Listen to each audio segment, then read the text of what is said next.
Bambou Masso. La Bino Makamudeba. Fati a changé le système de bien donné à Bibi, bien donné à Ko. Il ne peut vivre. La mission de Sarati au Pessimbo Abo. La Cour constitutionnelle, Wana Batamae, les Bafandi, mais Fati a sali bango système, il y a Fiko. Il ne peut vivre. Dieu donné Kalouba Sipuli Bandae. Dieu donné Badi Bagafandawa. Tolingi politique, ya Badi politique, ya Ben. Il ne peut vivre. Alors, vous pouvez pas que l'objet la pitié, c'est que Pessimbo Abo. Fati des fois, Congolais, l'objet va faire non. À l'objet, n'a qui kokuta Congo na trou na libulu. Il ne peut vivre. Dès que le baga Fati a kuti Congo libulu, mais érosion, na kache érosion, on a ligoro de Moko Yamande.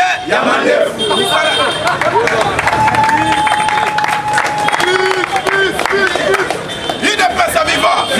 La lobby Fatia qui coûte à Congo, na libulu de héros. Mais na kache érosion, moi c'est qui na ligoro de Moko Yamande. Ya son linga érosion que est plus comme un kaka et tout va masser autour. Ya moi le quoi liboso senga ina ko soit ligoro de Libanda. Ya moi ba benga ka Chine rambo autorité morale le Fatia commissaire moi na po. Moi comment ça finir na mande Feleli. Finir na Libumeleli. Aye mission Mbutu pour que quand tu n'as côté à FC ça compte à réunion lundi dans réunion. La réunion va le vivre de la congrès va changer statut à partir là-bas. Va le la Chadar à Salini. Nous demandons pourquoi comme nous la France. Oh Kindorito. Il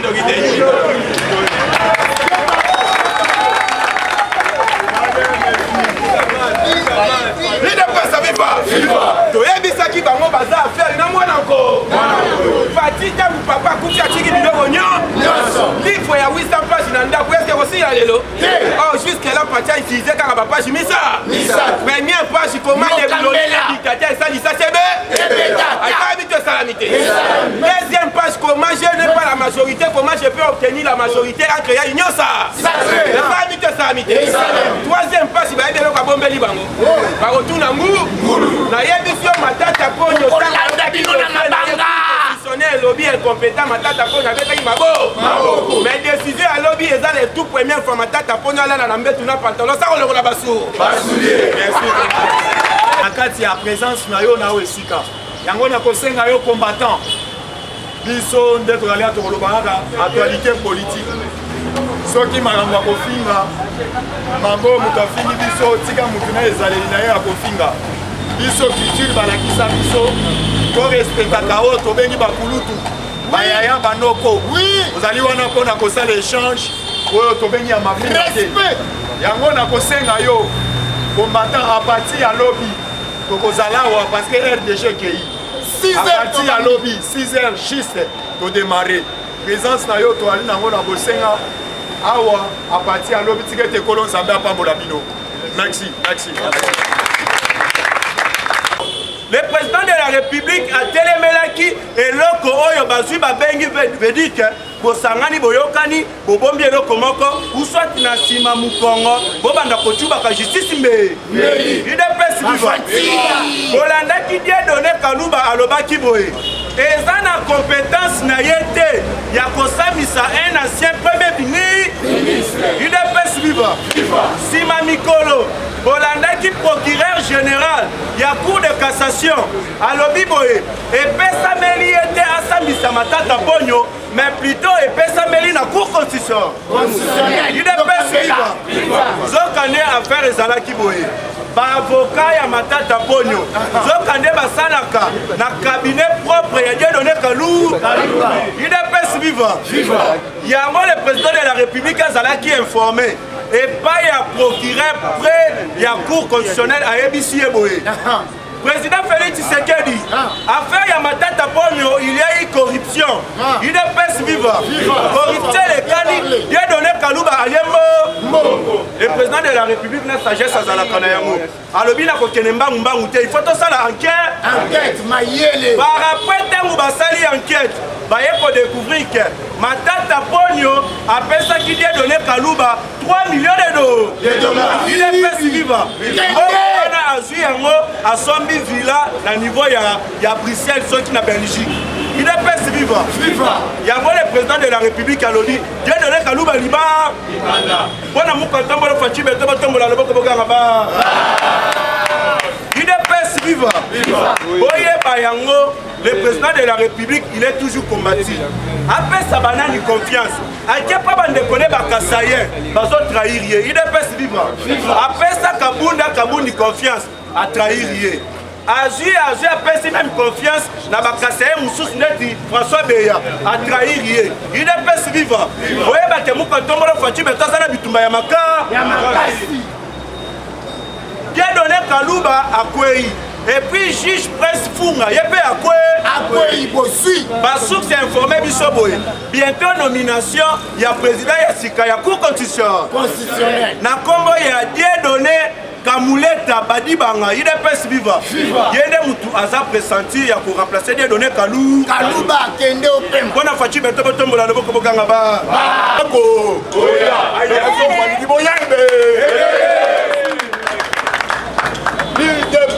c'est vivant.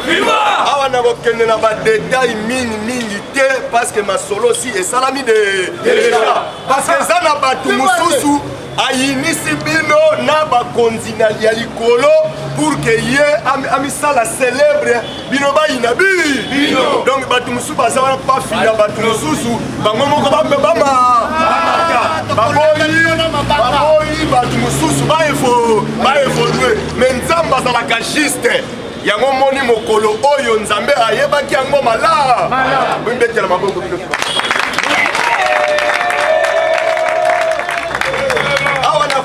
qu'on a actualité pour UDPS viva bella Sabino na Roberta Sabino moi 5 bottes après ça mususu bako bakoti awa ngai na bino toto solo là on ne peut pas nous intimider après ton longwe wana na Roberta bino bakarte ndenge nini Kagame azo réclamé pour bomoni nanuye asali déclaration à mon côté par rapport à réunion à Nairobi. UDPS viva.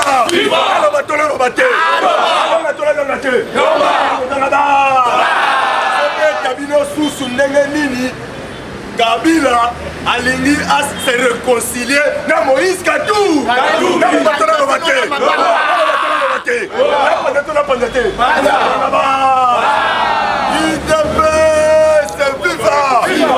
Awa il faut que Salomonia la secrétaire général Augustin Kabuya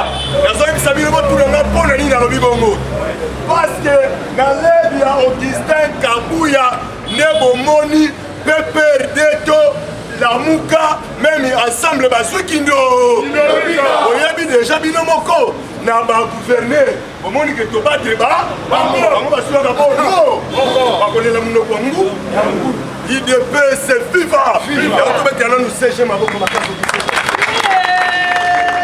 o bete la CG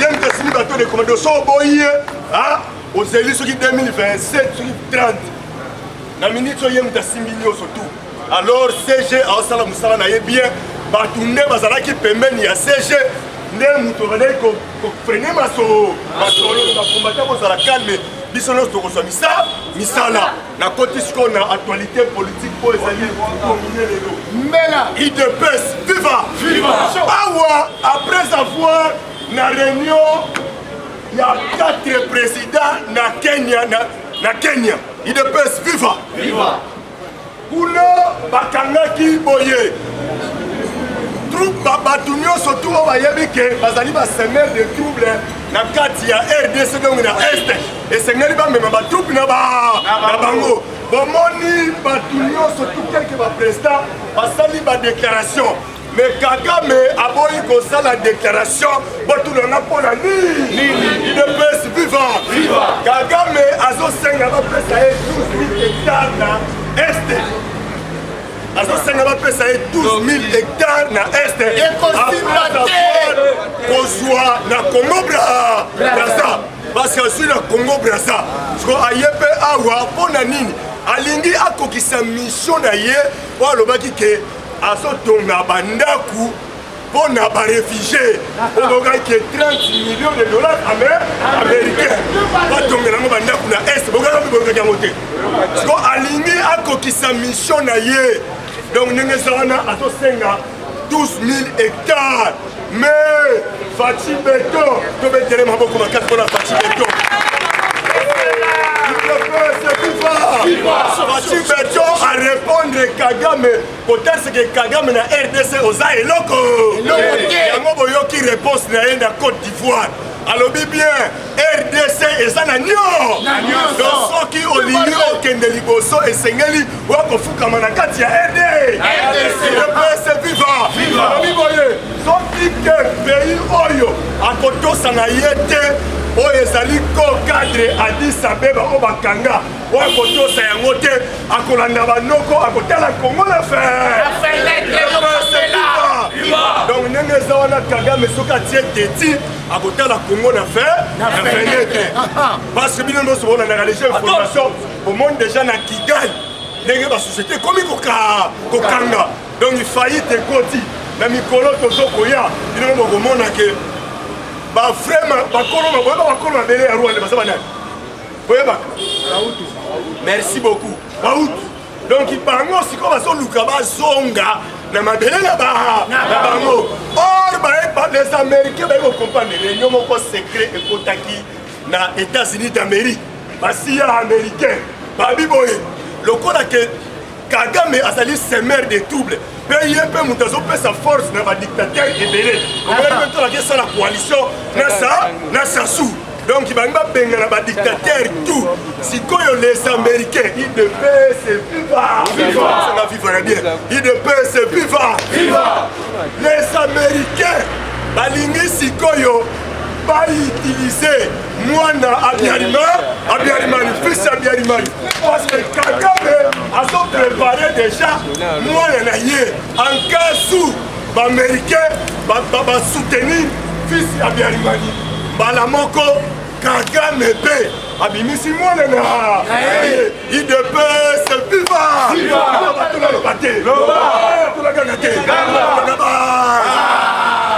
Si koyo awa yokanga bien, il ne peut vivre. Si koyo tango américain bazo soutenir Mwana Abiyarimani pour que ako chasser Kagame na pouvoir. Yokanga siko malamu awa. Si koyo awa américain bazo doter Mwana Abiyarimani ba force. Mais Fatih Beton, il ne peut se vivre. Si ça n'a Kagame, okomona yango awa okobenga ngai prophète. Okomona ke Mwana Abiyarimani akozala loger. Il ne peut se vivre. Balamoko awa okomona yango ekokoma fief ya bamere américain. Américain bakotia passe na bango pour contrôler les 9 pays voisins na biso. Il ne peut se vivre. On a nini Kagame a comme un esprit ya mabe. Alingi sikoyo a se coaliser na Poutine pour que basa la sadage awana aider oh l'américain basa la kali l'américain basa la kala longueur là si ba timbeli déjà Kagame yango moni ba imba finir avec Kagame betra maboko makasi kona awa élection soki ekosalama na 2023 Gaina yoto yebi parce que bolandi delika imayemo alobi ba député o ba yebi bazali ba autoproclamé cette fois-ci makambwana ezali susu esengeli donc na recensement na identité beta do makasikola ndika donc na élection mais ekozala conditionné. Il faut être dans les pères aider. Il y a un moment où on a menacé pour Pouloulou. Il y a une contribution des ordres dans le quartier. Est-ce qu'un continue Pouloulou? Et ça a sali des ordres, tu as sali madame. A sali des ordres, tu as sali madame. Alors, il faut donc qu'il y ait un recensement d'identification. Pour donc qu'il y ait une élection. Élection est la chaotique. Président Oyo Aleki, Oyo Azite, Bapesa Nimba, noté. En oyo epa na biso esalamaka tomoni Hippolyte ameki kosala yango me na bajandaka idps viva ameki kosala yango me na bajandaka caché awa moment où je vous parle ndenge so Sabino boy Kabila déjà a so préparé omonaki lamuka bakenda kosala bloc patriotique omonaki omonaki yango te omonaki yango ah eza parlement moko vrai ça fort ne awa formo le betamaka oyo awa bafo bakatange na bakatangese balingi siko bazongisa coalition ya malamu ezalaka nango déjà na coulisse mais siko babimisa yango boye na population ya bazongisa boyokani ya Kabila na Moïse Katumbi oyoka siko karte na bango ndenge ezali awa sikoyo nazofunguma mpo nazoshitele awa natikela bato mosusu bomba idps viva awa siko bayebi ke soki tokenda recensement na identification na otanga deja bakombo fali na kozala nomba idps viva Kabila kozala nomba Moïse Katumbi kozala nomba balingi basala sikoyo bioblo yango okomona awa réunion oyo ekosalama en coulisse entre bato nyonso na tangi na Jean-Marc Kabou parce que balobi clair ye azali fils ya maison ye nde ayebi idps malamu ye mpe ayebi président malamu na nzela na ye okomona bato wana nyonso tu wana bakofandela nsima na mikolo ezali koya okobengaka toujours prophète mikolo ezali koya bokomona yango Jean-Marc Kabund akokotisa lettre na assemblée nationale ya kosenga congé akokende lobbying na poto or moto azali comme nakoloba avocat to maître ya lobbying wana ezali Moïse Katumbi donc ye azali likolo moko na kati ya union sacrée likolo moko libanda me toyebisi bango bakotuna ngulu mpe salema kolo bakotuna bongo meme akorepone ndenge awa sikoboyoka siko kati ya Fati Beton ntango bango nyonso bazosangana olandi Fati Beton na Côte d'Ivoire très bien ntango bandi kopesa EDC ndenge ezaleli na ndenge ntango bazotunela bajournaliste par rapport ya batere politique ya mboka oyo oazala matoi ya koyoka sala nini idps viva arapele bango boyo alobi moi tant que le chef de l'État ya kolongwa toujours na lebonga na ngai na moyen kaka ya élection mais idps viva arapele bango awa nde nazochite alobi boye nalobaki ke ya mongai ya kotika ebonga na nga en tant que chef de l'État esengeli congolais ya suka azala million. Merci.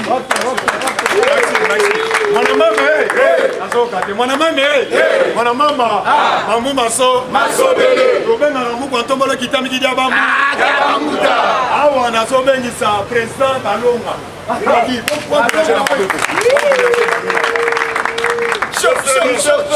c'est viva! Viva! IDPS, c'est viva! Viva! Le parlementaire debout! Le parlementaire debout! Soroto Nunaramu Kwatombolo Fatim Wanama et Tobeta Maboro Maka!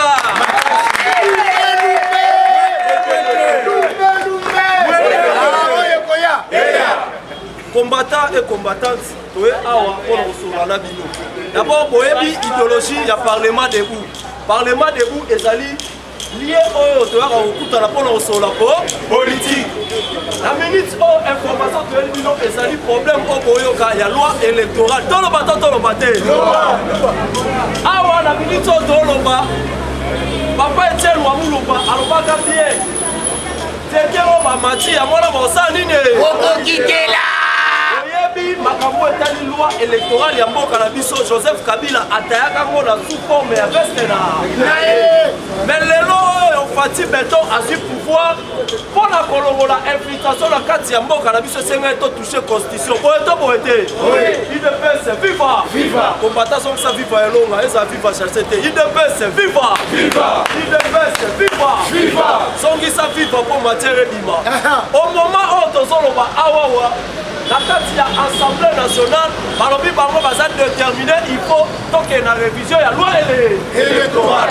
Mais tomoni bato oyo balingaka mboka te babimi na balabala babi non biso tozosenga dialogue mais chose grave combattant et combattante il ne peut vivre bino bolobi Tshisekedi asalini akende tozokoma na fe ya mandat pourquoi pas botika biso tokende na fe ya mandat mpo Tshisekedi akende malamu mais bokomi kosenga dialogue yango wana tozotalisa peuple na kini to na République démocratique du Congo tozalaka na baopposant te mpona bobi moto bolingi ye te à quoi sert bosenga dialogue et puis tokei musika boyoka français bautilize toloba to toloba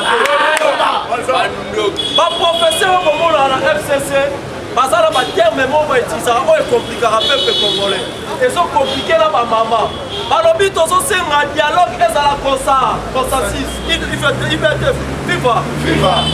ne peut vivre dialogue consensus cela veut dire quoi bakende kosolola na ndenge ya kati et puis basala partage ya pouvoir mais lelo yo loboza opposant olobi poesana en travail bien te il faut kende à quoi sert olunga yo na bosangana po bokabola pouvoir il ne peut vivre c'est que d'abord la biso opposition eza lisusu yango na biso peuple congolais tolobi boye d'abord avantage tomoni pour la loi électorale pour changer par rapport à l'article tomoni ezali bien pour l'intérêt de biso peuple mikolo ekoya pourquoi tolobi bongo lelo oyo na mboka na biso soko toza infiltré sur tous les plans na bainstitution nyonso boye to boye te soko ke na armée omona baétranger baali le preuve année na 1+4 tozalaka na chef d'état-major awawa oyo actuellement na moment na oloba aza chef d'état-major na Rwanda mais comment ce petit mboka ezoyamba même basoda oyo baza étranger tolongwa wana tokei na kati ya assemblée nationale okomona badepute na bakombo ya barwandais il ne peut vivre soki tolobi kombo mpo bato mosusu bakoma so olobi neo te ebongo denis yaker baza na kombo barwandais lelo toloba nyonso boyeba nango na pays nyonso frontalier tozalaka na bakombo epesamaka boye boye to boye te mais mpona kotala mutu batalaka morphologie ya mutu soki otali denis boye ozomona oyo congolais munene parce que rwandais ayebanaka boye to boye te mais ezali kombo oyo epesamaka na bafrontière lelo congolais bantu akoma opesa kombo na sentiment mosusu aza na pire ye ozomona asala epa indien azwi mwana epesa kombo ya indien boye to boye te mais bato oyo baza bacongolais te bayebani na kati ya loi électorale balobi boye mutu nyonso opostule comme président de république il faut mwasi oyo aye mpe azala congolaise il ne peut vivre balobi ono mpona loi wana biso tosali yango mpona Martin Fayulu est-ce que biso otindaki azala mwasi camerounaise il ne peut vivre otindaki azala mwasi camerounaise nyonso oyo objectif nango ezali nini toboyi makambo ya double nationalité yango nde moto osali ke lelo Congo ekoma boye na début ya pouvoir balobaki bien Fayulu alobi bien il faut tokende na bainforme ya bainstitution lelo oyo informe ya bainstitution tobandi na loi électorale mabe eza wapi il ne peut vivre yango toyebisa bakombata boyebisa bango babosanaka te eloko Tshisekedi osala ezaka oyo bango batindaki bango babe tosala réforme ya bainstitution boye to boye te yango tolobi comme tosengi réforme ya bainstitution lelo tobanda na institution ya loi électorale il faut changer loi électorale pour permettre bacongolais bavoter d'origine congolais boye to boye te moto ozala na soutien moko lokola congolais azaki yango wana boyoki kanda esali Martin Fayulu esali Joseph Kabila esali Moïse Katumbi naoloba na bino a date ebimi le 16 le 17 rencontre ya Joseph Kabila na Moïse Katumbi yango toyebisi bango basangana yango toyebisaki bino boye lamuka bomonana FCC eza eloko bakabwanaka na moi mpona kosala kopesa peuple congolais mpasi na poko basali nini lelo ozomona mutu lokola Shadari atikala kozala exemple na mboka oyo te mais avandi na mabele mpona oloba dictature ya Tshisekedi eleki makasi eleki na ya mobu lelo oyo na pouvoir actuel président nini ofinga bakoleka baprésident nyo oyo baleka na Congo c'est fati mpona kotalisa bango ke non ndenge boza wana dictature oyo bozoloba yango na munoko me biso tosala musala na bino combattant mukolo woka assemblée alobi mpona makambo ya loi électorale biso nyonso na balabala tokosoutenir yango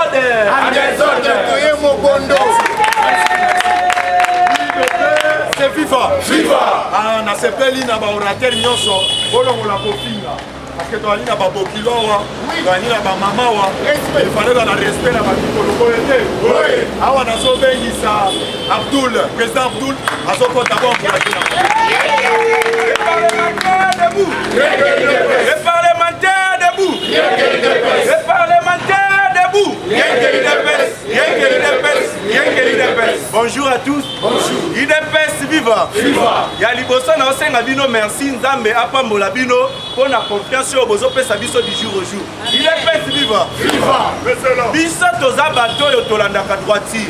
Biso toza bato yo tolandaka vision ya Etienne Tshisekedi wa Mulumba. Soki mabe ezali esengeli toloba. Mais soki reconnaître mabe na yo te. Tokotika kana yo na nza. Mais biso tokolanda idéologie ya Etienne Tshisekedi wa Mulumba.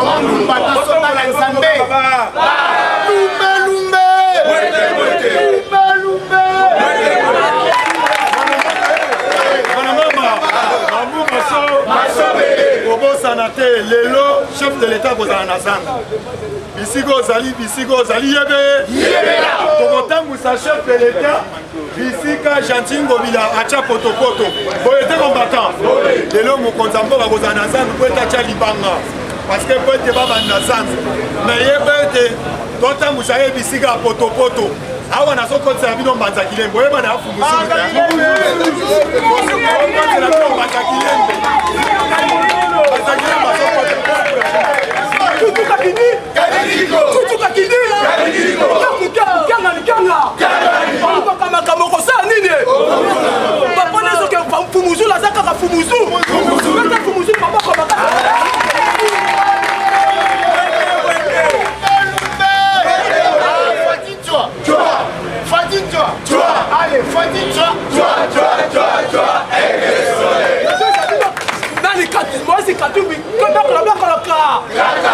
la tribu de la nation, la ministre de la tribu de la nation, moi aussi Katou, les deux sont déjà basés carré en a repostuler nana yebisio ba cacher les systèmes et ça la tribu des nations des États-Unis d'Amérique là comme moi moi c'est Katou na mesa mutu oya pesi ba iranium oya pesi le ba bombe zo beta na kata Russie pour pas bombarder Ukraine et ça moi c'est Katou batali ba bombe zo beta kuna il y a 2010 il y a 2004 oya tekaki ba iranium na biso na kata moka na bi la tribu des nations bien que tika ta moke yango zo comprendre le Fatih Beton a aussi confiance dans ma grande destinée du monde. Papa, tant que Kabila Salaki, il y a qui ma grande destinée du monde. Kabila Salaki, il y a qui ma grande destinée du monde. Fatih hier, le lot comment comprendre ma grande destinée du monde du Masala. Même il paye à Serbie. Là les gens payent Serbie. Là quand on compte d'abord à quelle Serbie. Kabila Salaki, même il t'a Serbie, tu vois pas qui est en haut. Si quand tu as un mouton de moi Fatih Beton, le système, allez qu'on change pays d'Abisso. Na kata baka décidé du monde le to sali na ba RFA tala makaba RFA basali biso bateki ba biloko na biso 5 chantiers obi 5 chantiers makama sali biso 5 chantiers saki copie ya Katumuna Kabila ba yibi ba biso ba compagnie nyoso ba yibi biso biloko nyoso mais mwana mboka Fumuzulu ayela système ya mabulu no ba kundaki mabulu no ba tumulaki aya koni mabulu wana et père Fatih Beton attendu sur ton nom na mai ya bango kaka wana baye batoboni tongo na se mani solo kita ande de la comprendre le système na bango a changé même au Nord Afrique va comprendre que l'homme qu'il faut il est intègre il est juste et il est fidèle ba mindela va comprendre ngo et puis ba mindela pas matin ba grand décideur du monde biso tozo dépendre pas ba français te na ba tolo ba te ona mambe ona mama mamu maso tuna ngu bula ko tuna me ba ko lela de là 3 ponts électriques yango na Fatih Beton a outi na France batinde biso 3 ponts électriques moko Fatih Beton azo tshongo na bichi ngobila etina brasafi o kata brasafi ni makolo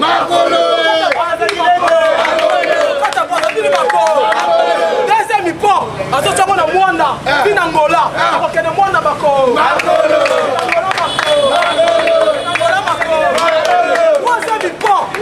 bakosimole ça tina Sami okota Sami mako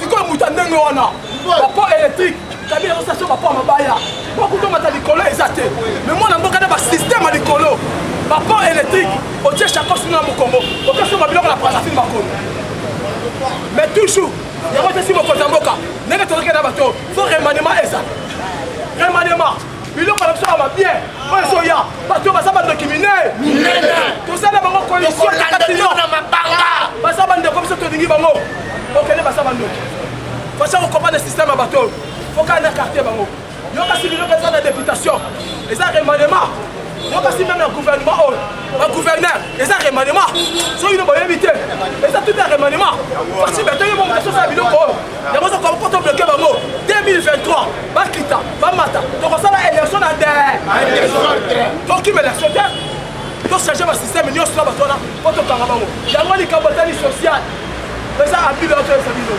merci parti beto fumuzu ye moko alati numéro 10 akosime toutes les fonctions même moi na likambo ya transport na 6 mois oyo ye moko akoshera ngo likambo etali social ye moko fasi beto akosera ngo numéro 10 akopesa sous passe pas mutu te ye moko akosopa na poto système yango azokende yango merci parce que atali bato ebele apesi confiance mais bato apesi confiance baza bandoki social lelo moto azoshera ngo mise finance mais bachanson na pas facile moi c'est la 6e mois bokolia bokosuma nde soki ozolia 3 fois par jour soko osumi oyo eza liwa eza se fumuzulu ambata liko tokuta lilo